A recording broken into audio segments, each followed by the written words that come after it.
আমার শীতলকে তুই আমার থেকে নিয়েছিলি, আমি তোকে ছাড়বো না। আমার শীতলকে দূরে করেছিলি।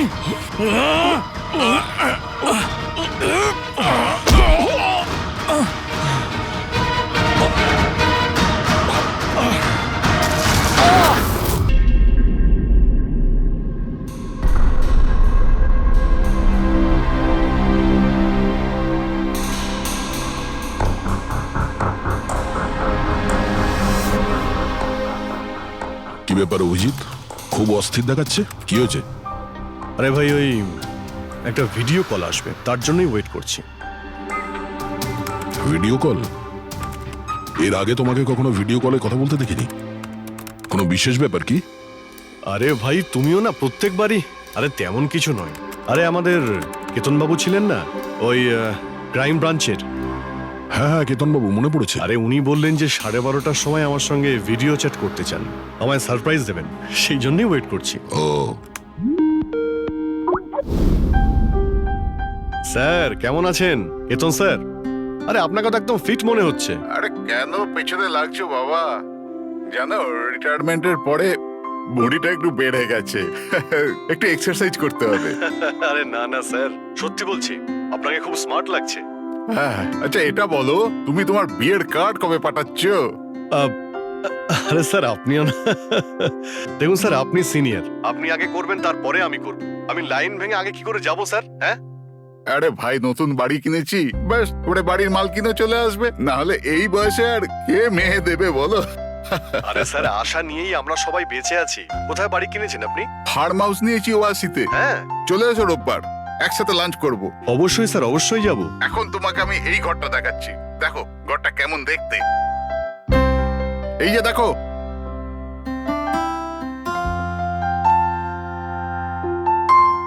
এবার আমি তোমাকে দেখাবো আমার স্টাডি রুম।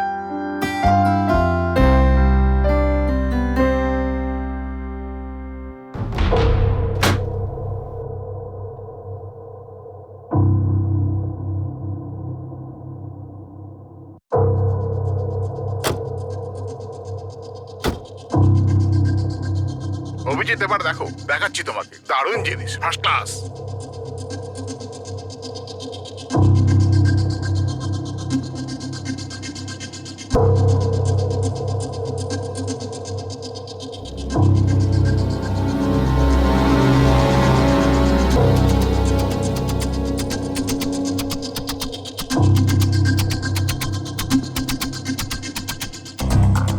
দেখলে অভিজিৎ, এটা হলো আমার স্টাডি রুম। স্যার খুব ভালো হয়েছে, খুব ভালো। স্যার রুমটা একটু খালি খালি লাগছে, যখন ফার্নিচার এসে যাবে রুমটা কিন্তু দারুণ লাগবে স্যার। স্যার কি হলো?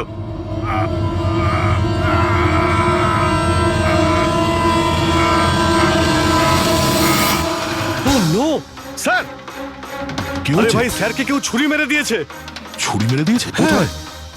কে মেরেছে ছুরি? বুঝতে পারছি না। কিন্তু তুমি তো ভিডিও চ্যাট করছিলে ওর সাথে, না? হ্যাক করছিলাম, কিন্তু হঠাৎ করে এই ছুরি কোথা থেকে এলো আর কিভাবে ওনার লাগলো কিছুই বুঝতে পারলাম না। কি?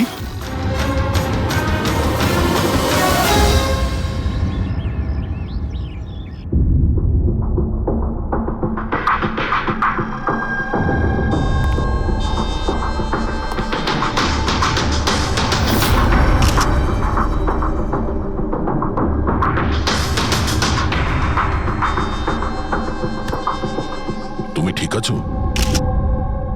হ্যাঁ ভাই, বুঝতে পারছি না এসব কি করে হয়ে গেল।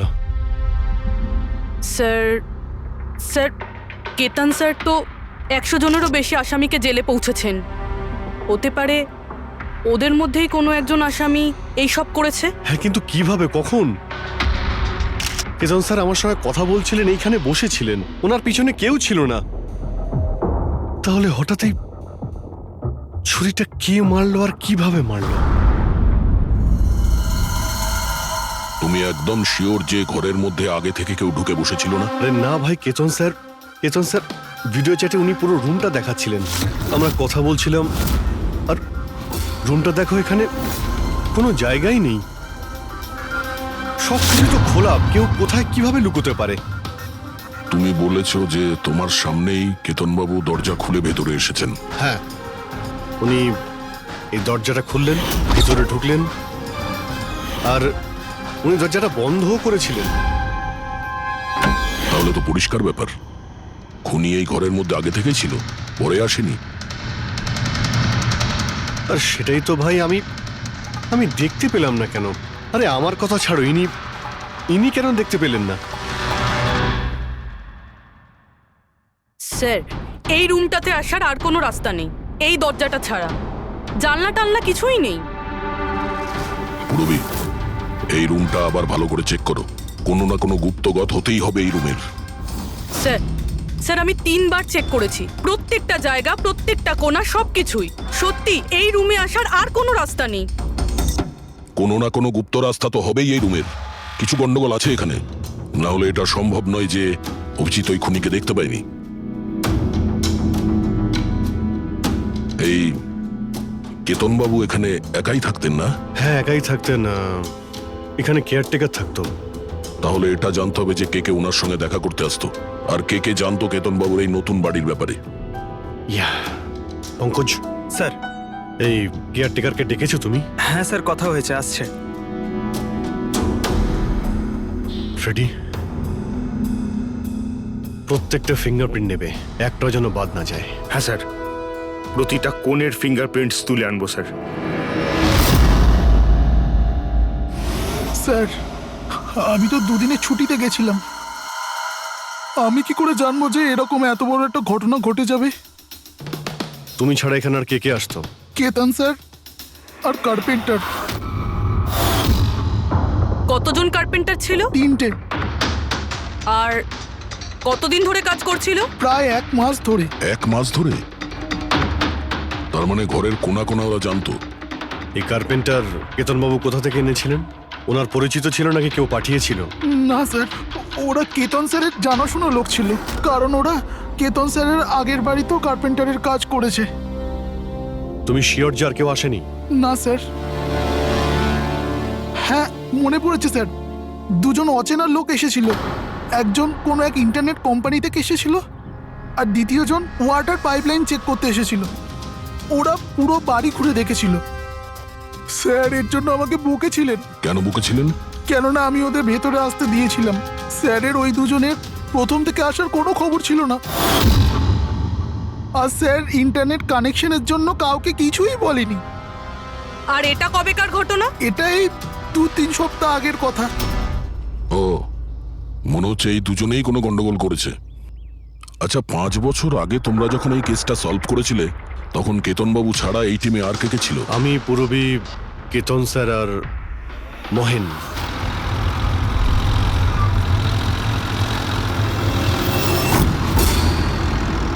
ওই মহিলার প্রাণের ঝুঁকি আছে, আর ওইখানে আশেপাশেই আছে। হ্যাঁ স্যার, তাড়াতাড়ি পৌঁছে যাব। আর 15 মিনিট লাগবে ওই ওয়ার হাউস, আমরা এসেই গেছি।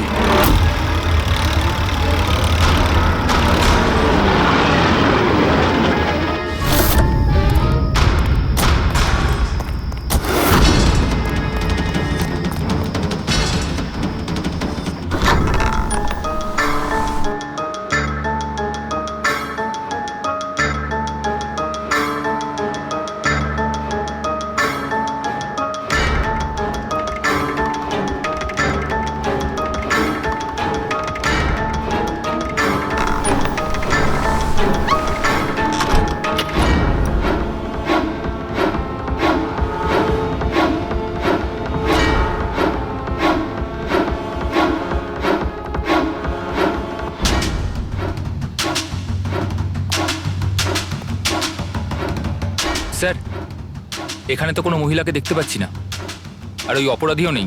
ওটা কোনো মিথ্যে কল ছিল না তো? কোনো কারণ তো হবেই যে কেউ আমাদের ফোন করে এখানে ডাকলো, আর সেই কারণেই আশেপাশেই আছে।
স্যার বিনোদ, স্যারকে কেউ ছুরি মেরেছে।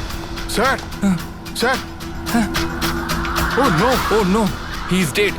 তুমি দরজাটা দেখো, দরজা দেখো তাড়াতাড়ি। আরে দরজা তো ভেতর থেকে বন্ধ, তার মানে খুনি ঘরের ভেতরেই কোথাও আছে। ওদিকে দেখো, তুমি ভেতরটা দেখো, তাড়াতাড়ি যাও।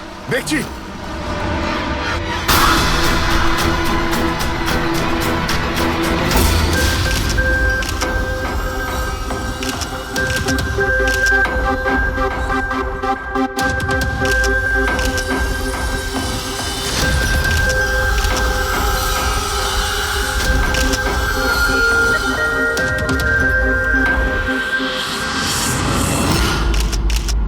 তাহলে এখানে কেউ ছিল না? হ্যাঁ, স্যার সত্যি বলছি, এখানে মেহেন স্যার আর আমাদের ছাড়া আর কেউ ছিল না।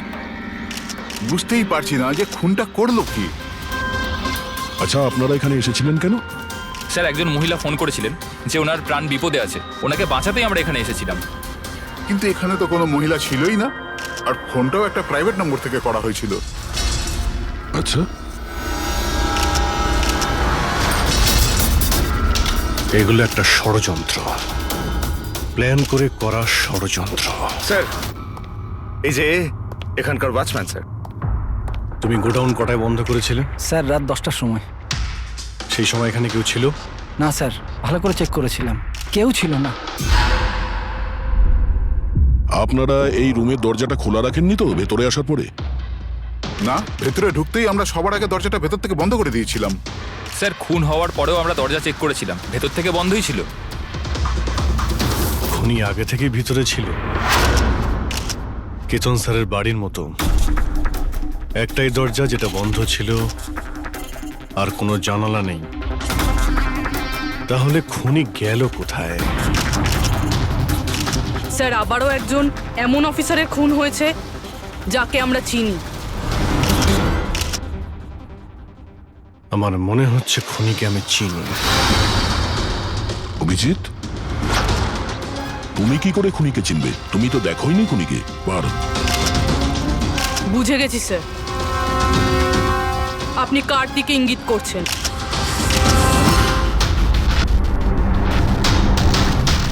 তুমি জানো এসব কি? হ্যাঁ, এটা এশিয়ার নামকরা ক্লাসিক আর্টওয়ার্ক, কিন্তু এসবের এই কেসের সঙ্গে কি সম্পর্ক? যেটাকে তুমি এশিয়ার বিখ্যাত আর্ট ওয়ার্ক ভাবছো, সেটা আর্ট ওয়ার্ক ঠিকই, কিন্তু অরিজিনাল নয়। এটা ডুপ্লিকেট, নকল। এগুলো নকল, কিন্তু দেখতে তো একদম। দেখতে একদম আসল, অথচ এটা নকল। কিন্তু এই আর্টওয়ার্কের এই দুটো মার্ডারের সঙ্গে কি সম্পর্ক? এটা 5 বছর আগের কথা দয়া। তোমার এটা মনে আছে তুমি আর এসিপি স্যার ডেপুটেশনের জন্য দিল্লি গিয়েছিলে? সেই সময় কিছুদিনের জন্য আমি আর পুরবী একটা কেসে ক্রাইম ব্রাঞ্চের হয়ে কাজ করেছিলাম। হ্যাঁ হ্যাঁ হ্যাঁ, কিছু কিছু মনে পড়ছে। এটা সেই কেস না যাতে কেউ নকল আর্টওয়ার্ক বানিয়ে সেটাকে বেশি দামে বেচার চেষ্টা করছিল? কারেক্ট, এই আর্টওয়ার্ক সেই বানিয়েছে, মিখেল। ওর নাম মিখেল।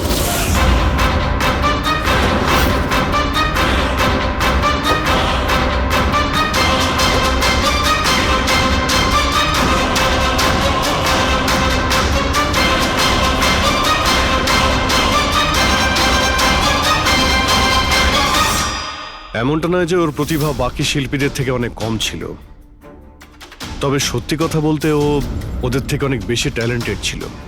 আর সেই জন্যই হয়তো ও একদিন ভেবেছিল যে অরিজিনাল পেন্টিং তো সবাই বানাতে পারে, কিন্তু অরিজিনালের মতো সেম কপি বানানো সবার পক্ষে সম্ভব নয়। আর এই কাজে এত টাকা ছিল যে ওর আসল পেন্টিং বানানোর কোনোদিনও প্রয়োজনই হয়নি। ও কোটি কোটি টাকা ইনকাম করেছিল মহান আর্টিস্টের অরিজিনাল পেন্টিংয়ের নকল পেন্টিং বানিয়ে। আর ওর কাজ এতটাই ভালো ছিল যে কেউ বলতে পারতো না যে পেন্টিংটা আসল না নকল। অনেকবার তো 30-40 বছরের আগের ক্যানভাসের পেন্টিং করেছে ও, অথচ সেটা কারো পক্ষে ধরাই সম্ভব ছিল না। কিন্তু একদিন পরিস্থিতি এমন হলো, অনেক আর্ট প্রেমী যখন কোটি কোটি টাকা লস করলো, তখন ক্রাইম ব্রাঞ্চ মিখেলকে ধরার দায়িত্ব আমাদের 4 জন অফিসারকে দেয়। কেতন স্যার, মহেন, পুরবী আর আমি। মিখেলকে ধরা এত সহজ ছিল না, কিন্তু কথায় আছে না, পিঁপড়েকে ধরতে হলে মিষ্টির ব্যবহার করতে হয়। আর এই পিঁপড়ের মিষ্টি ছিল ওর পুরনো ক্যানভাস আর সেই কেমিক্যাল যেগুলো ও ব্যবহার করত 200 থেকে 250 বছরের পুরনো পেন্টিং তৈরি করতে।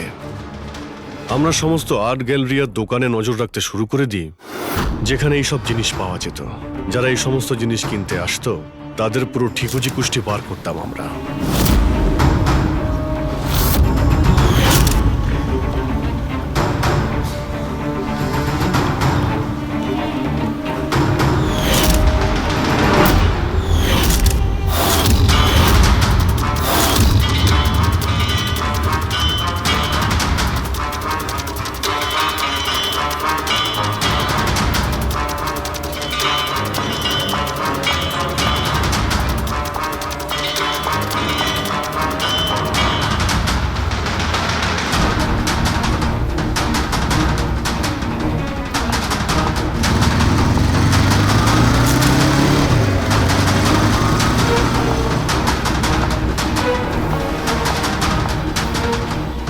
এই যতগুলো ছবি পাঠাচ্ছি প্রত্যেকের ডিটেলস আমার লাগবে।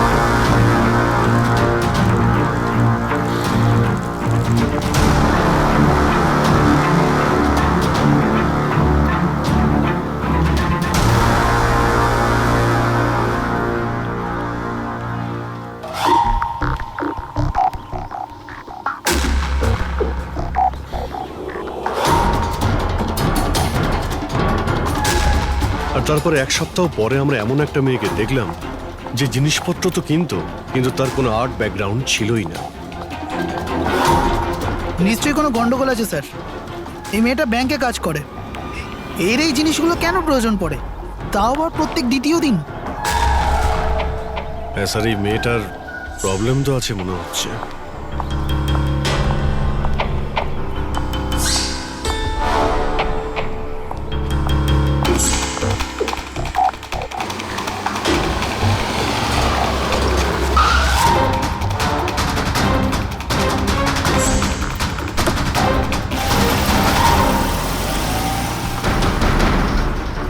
এই মেয়েটার একটু গন্ডগোল আছে, ওর পিছু নাও, দেখো কোথায় যাচ্ছে।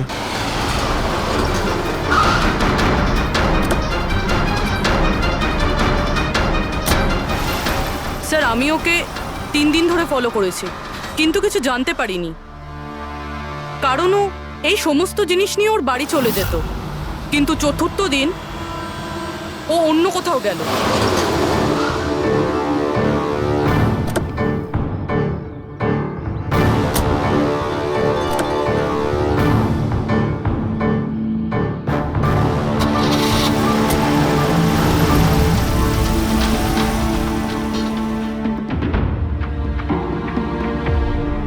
নিখিল, নিখিল, নিখিল,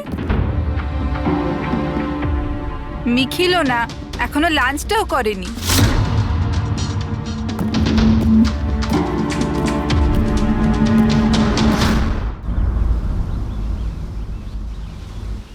এখনো লাঞ্চও করনি? এত কি কাজে ব্যস্ত থাকো যে খাওয়ার টাইম থাকে না? তোমায় দেখলেই তো আমার পেট ভরে যায়। জানো, বেবিকে মাখন লাগানোর না, এটা অনেক পুরনো আইডিয়া। মাখন নয়, সত্যি বলছি, তোমার মতো ভালোবাসতে পারে এমন জীবনসাথী কোথায় পাবো আমি, যে আমার জন্য নিজেকেও বিপদে ফেলতে পারে। আমি তো তোমার জন্য নিজের জীবনটাও দিতে। খবরদার, এরকম কথা যদি আরেকবার তুমি বলেছ, যদি তোমার কিছু হয়ে যায় না, আমি এই দুনিয়াটাকে আগুন লাগিয়ে দেবো। এত ভালোবাসো আমায়? নিজের থেকেও বেশি। যদি আমি কিছু চাই, তুমি আমায় দেবে? আমি জানি তুমি আমার থেকে কি চাইবে, যে আমি কেন সবকিছু ছেড়ে দিচ্ছি না। জানোই যখন, তাহলে তুমি কেন ছেড়ে দাও না?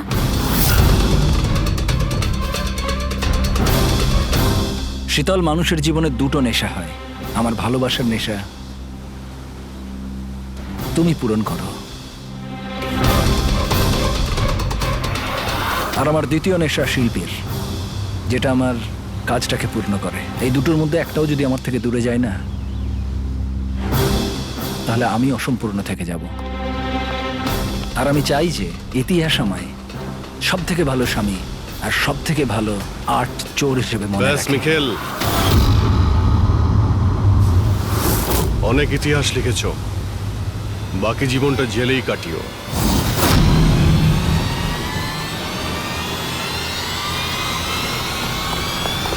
Mikheil,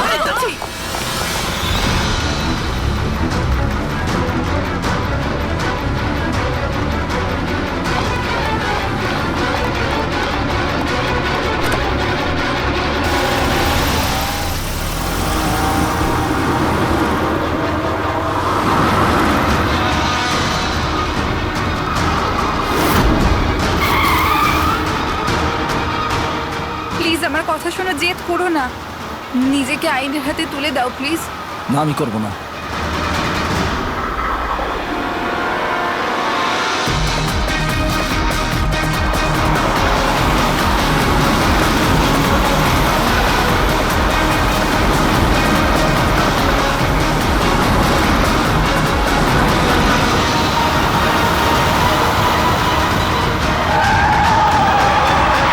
Nikhil!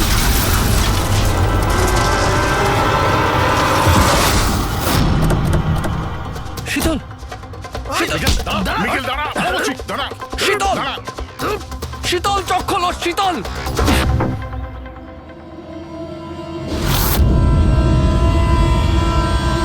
She is dead, sir. তোমাদের জন্য আমার শীতল আমাকে ছেড়ে চলে গেল।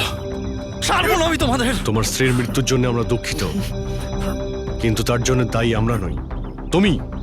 না তুমি অপরাধের রাস্তায় হাঁটতে, আর না তোমার পাপের শাস্তি তোমার স্ত্রীকে ভোগ করতে হতো। কাজের শাস্তি কে পাবে এটা ভবিষ্যৎ বলবে। ওর 5 বছরের শাস্তি তো এতদিন শেষ হয়ে গেছে, কিন্তু ওর স্ত্রীর মৃত্যুর প্রতিশোধের আগুন হয়তো ওর মনের ভিতরে এখনো জ্বলছে। মানে কেতনবাবু আর মেহেনের পরে ওর টার্গেট এখন পুরবি আর তোমার ওপর। কারেক্ট। কিন্তু স্যার, ও এসব করছেটা কি করে? কারণ নজরে পড়ছে না কেন? এবার এই রহস্যের পর্দা তো মিখেলই তুলতে পারবে। ও তোমার আর আমার কোনো ক্ষতি করার আগে মিখেলকে আমাদের ধরতেই হবে। স্যার, স্যার কেতন বাবুর বাড়ি থেকে যে ফিঙ্গারপ্রিন্টস গুলো পেয়েছিলাম, হ্যাঁ, ওটা কারোর সঙ্গে ম্যাচ হয়েছে? স্যার ওই ওয়াটার পাইপলাইনে যে কাজ করে সে নির্দোষ হলেও যে লোকটা ইন্টারনেটের কাজ করে সে খুব গোলমেলে। এই ইন্টারনেটের লোকটা কে? Sir Ramen sir. Sir sir পুরনো পাপি স্যার। এই তো 6 মাস আগে ও অথর রোড জেল থেকে ছাড়া পেয়েছে স্যার। Arthur road jail? ওই মিখেলকে তো ওই জেলেই রাখা হয়েছিল। তার মানে ওই জেলেই এই অপরাধের প্ল্যানিংটা করা হয়েছিল, মিখেল আর ওই রমন যোগ মিলে নিয়ে। তুই নিশ্চয়ই আবার জেলে যেতে চাইবি না? না স্যার, আমার দ্বিতীয়বার জেলে পাঠাবেন না স্যার। যদি আজ আমি মিখেলকে না পাই তাহলে তোকে এখানেই পুঁতে দেবো। না স্যার, মিখেল আমার সাথে এখানেই দেখা করতো, এখানেই দেখা করতো। আমি সেখানেই নিয়ে যাচ্ছি আপনাদের। আমার মিখেলকে চাই, ব্যাস। হ্যাঁ স্যার, ওখানেই নিয়ে যাচ্ছি আপনাদের।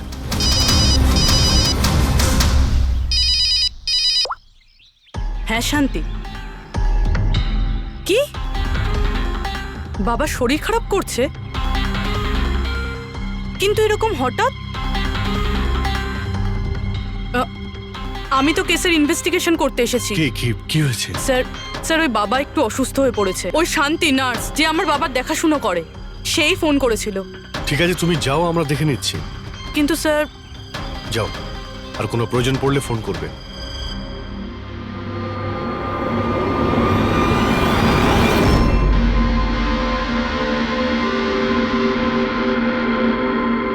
কি হলো স্যার?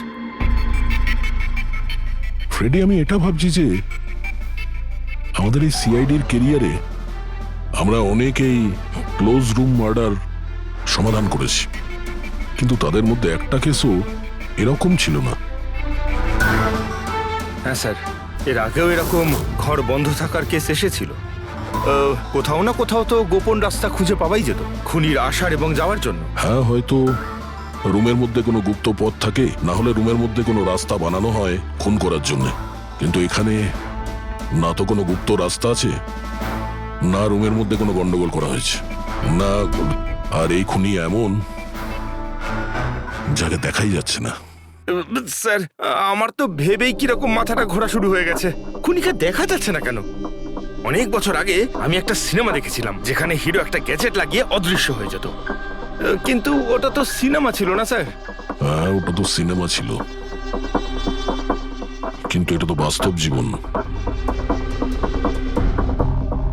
স্যার, কি ভাবছেন আপনি? এটাই ভাবছি, এর মধ্যে কোন জিনিসটা আমি বুঝতে পারছি না।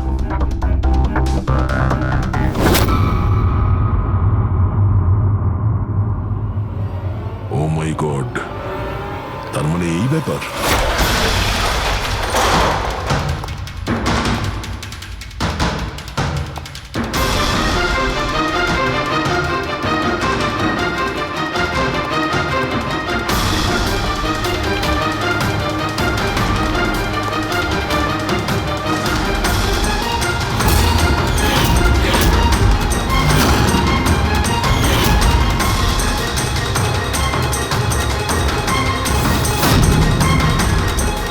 অনেকদিন ধরেই আমাদের চারজনকে ফলো করছিল, আর তুই ওকে হেল্প করছিলি এই সমস্ত কাজে।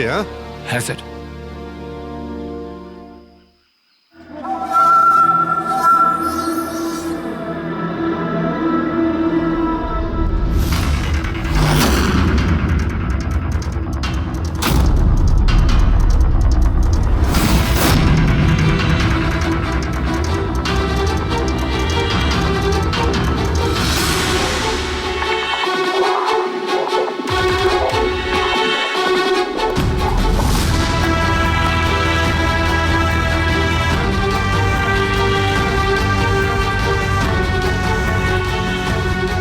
কিন্তু এই ওয়ালপেপার, ফার্নিচার, এসবের ছবি কেন নিয়েছিলি? হ্যাঁ, ওই মিখেল যেমন যেমন বলেছিল আমি সেরামই ছবি নিয়েছিলাম স্যার।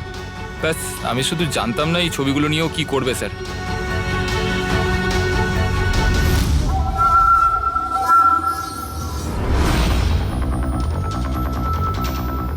তাহলে কি এই ছবির মধ্যেই লুকিয়ে রয়েছে খুনের রহস্য?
হ্যালো, কেমন আছো অভিজিৎ বাবু?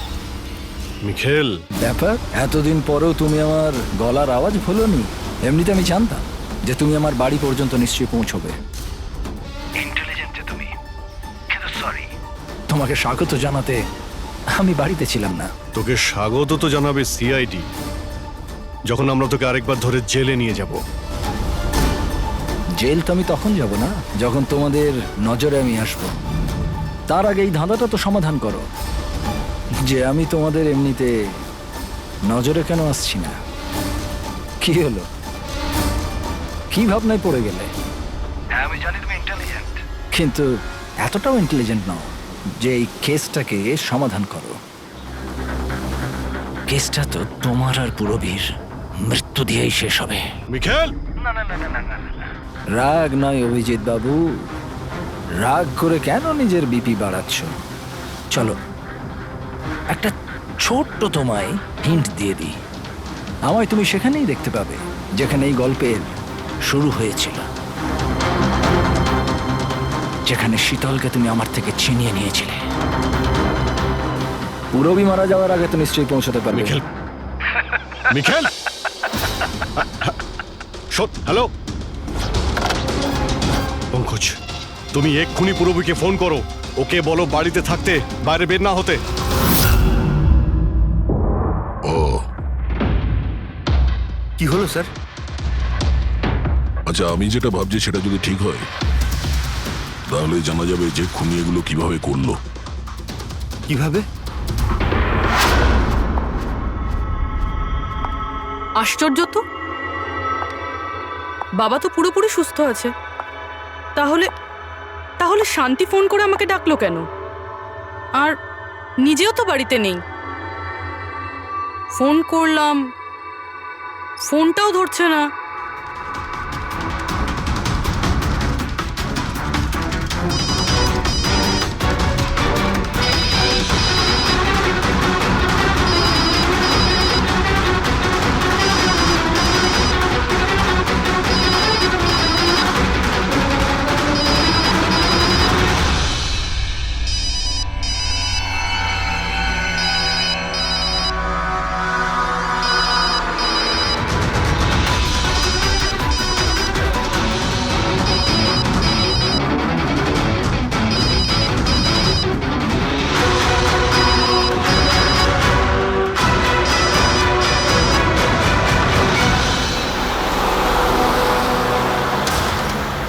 স্যার এই পুরবি তো ফোনই তুলছে না। কি ফোন তুলছে না? কোনো প্রবলেম নেই তো? স্যার মিখেল ওর কাছে পৌঁছে যায়নি তো? হতে পারে ওই যে ফোনটা এসেছিল ওর বাড়ি থেকে ওর বাবার শরীর খারাপের ব্যাপারে, হতে পারে ফোনটা মিখেলই করেছিল। স্যার পুরবির কিছু হবে না তো? আশা করছি আমরা সময় মতো পৌঁছে যাব। যদি পুরবীর কিছু হয় তাহলে না,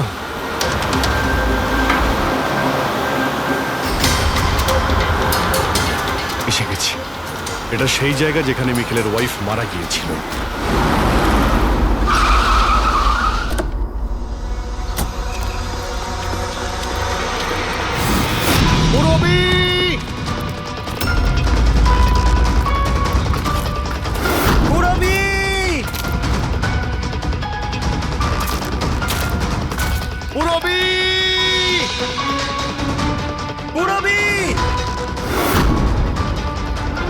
ওই দিকটা দেখো।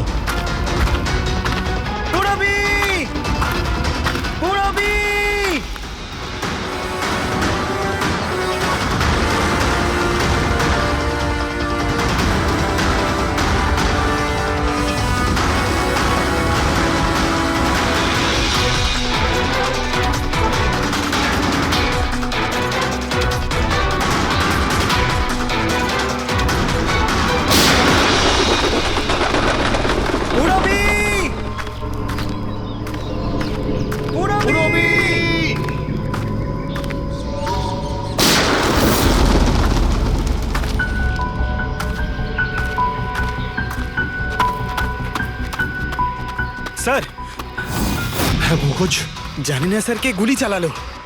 রবিকে পেলে? পুরবি ওখানে স্যার।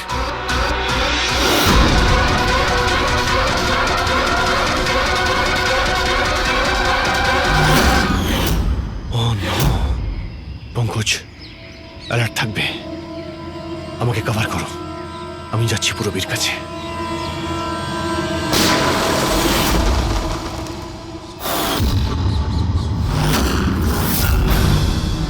ভয় পেও না অভিজিৎ, এখনো ও মরেনি। কিন্তু যদি ওর কাছে যাওয়ার চেষ্টা করো তাহলে আমার আঙুল ট্রিগারের ওপর আছে, আর গুলিটা তো তোমার থেকে তাড়াতাড়ি পৌঁছবে। মিখেল, গুলি চালিও না। দেখো, তুমি প্রতিশোধ নিতে চাও তো? দেখো আমি এসে গেছি, তুমি পুরবীকে যেতে দাও। খবরদার, কোনো চালাকি নয় অভিজিৎ, কারণ তুমি আমাকে দেখতে পাবে না, কিন্তু আমি তোমায় ভালো করে দেখতে পাবো।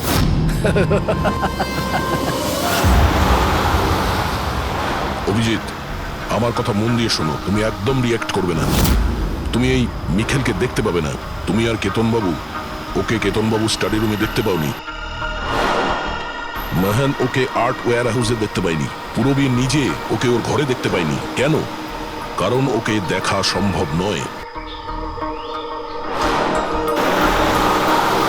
ও যেখানে যেখানে অন্যায় করে সেখানকার কোণে কোণে ও লুকিয়ে পড়ে। ওই রুমে, ওই ডেকোরেশনে ও এমন ভাবে লুকিয়ে পড়ে কেউ বলতেই পারবে না যে ও আর্ট পিস না একজন মানুষ। কেতনবাবুর রুমে ও ও ওয়ালপেপার হয়ে গেছিল, ওয়ালপেপার।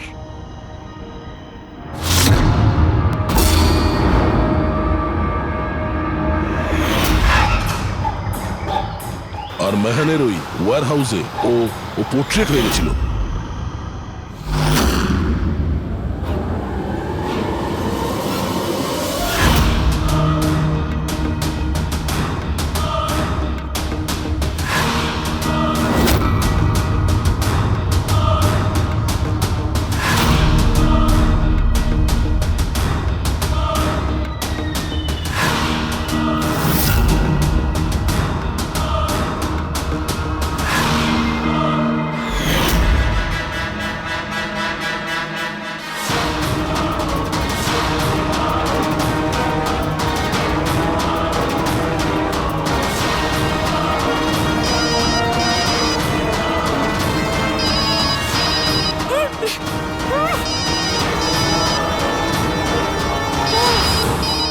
এটা আমি তখনই বুঝতে পারলাম যখন ওয়্যার হাউসের ক্রাইম সিনের ফটোগুলো আমি দেখলাম। তখনই আমার নজর ওই পোর্ট্রেটের আঙুলের উপর গেছিল।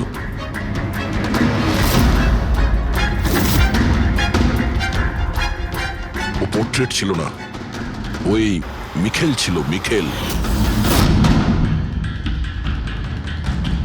ওকে দয়া, পঙ্কজ সাবধানে, পঙ্কজ সাবধানে, জঙ্গলে লুকিয়ে আছে। পঙ্কজ, তুমি এখানেই থাকো, রবির দিকে নজর রাখবে। মিখেল, আমরা কিছুই করব না, আমরা এখান থেকে চলে যাচ্ছি। তবে তুমি রবিকে ছেড়ে দাও প্লিজ।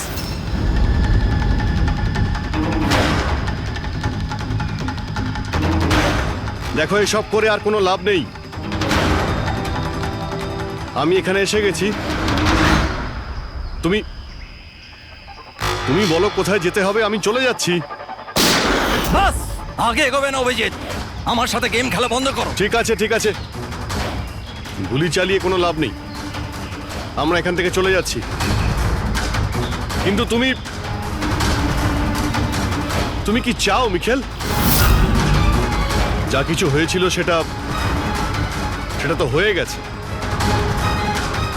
কিন্তু এসব করে তুমি কি পাবে? হ্যাঁ,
আমার শীতলকে তুই আমার থেকে নিয়েছিলি, আমি তোকে ছাড়বো না। আমার শীতলকে দূরে করেছিলি।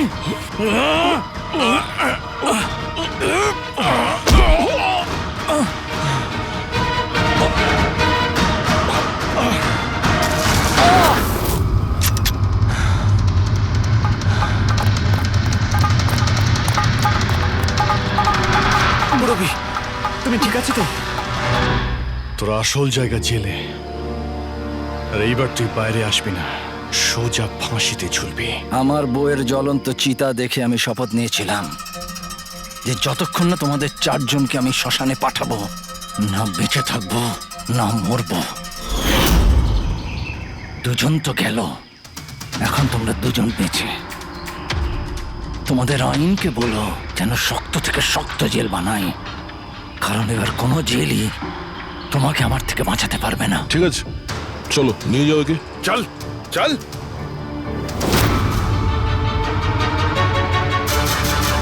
আসবো, ফেরত আসবো।